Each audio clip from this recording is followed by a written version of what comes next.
One way to capture leads through the Popl application is by using our universal badge scanner.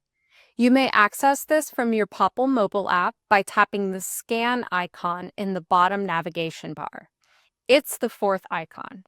You'll notice the default option is for an event badge. All our system needs is the lead's full name and company name. You do not need to scan a barcode or QR code on that badge.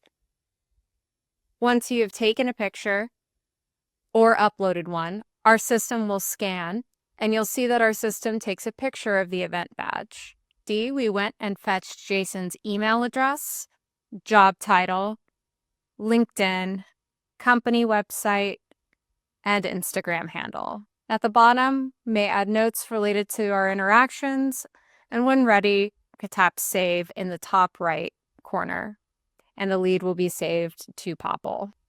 That lead will be saved to my Mobile Leads tab, which is that second tab in the bottom navigation bar.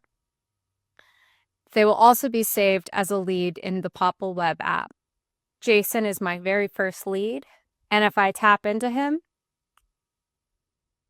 you'll see that that picture has been saved. And all of that information we captured is there, and there is an icon in the top right indicating that he was successfully synced to my CRM.